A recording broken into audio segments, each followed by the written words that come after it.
Following a discussion this morning on Fire to Wire in South Africa, we continued our discussion on gender inequality. And I'd just like to add a couple more points to it and continue the flow-on discussion for tomorrow and Saturday. Hierarchy and patriarchy have been identified as the root cause of women's subordination. Oppression, discrimination, and abuse in America. And so with some of the other nations. In Afghan, the culture there, we call it the kite runners, where submissive suppression was in place. And in India, we have discussed that through, and we are in the process of continuing that discussion. My point is, I want you to revert back and look at where America was in the early days and how it evolved over time with the suppression, and over time how legislation, when the country got more mature, was brought into play. Hence, the minority laws were implemented in the late 60s.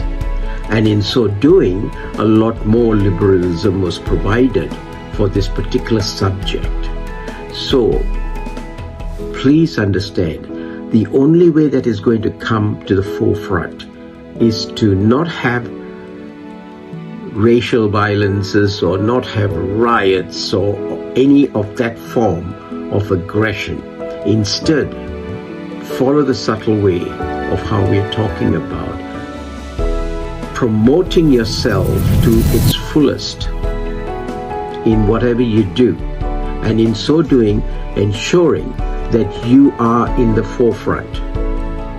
If you are serious, and I mean serious about change, your life, you will find a way.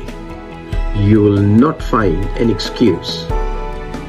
And approaching this antagonistically might not be the answer, and it is not the answer, I would assure you.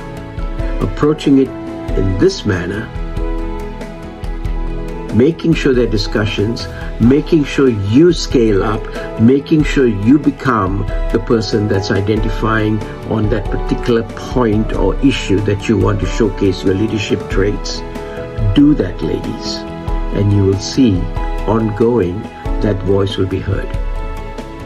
I assure you, the harvest will come. And only when you realize that will manifestation of liberalization of the laws that are currently in place for ladies and for men in some areas will happen. I hope this helps in the discourse as we go through the next couple of days.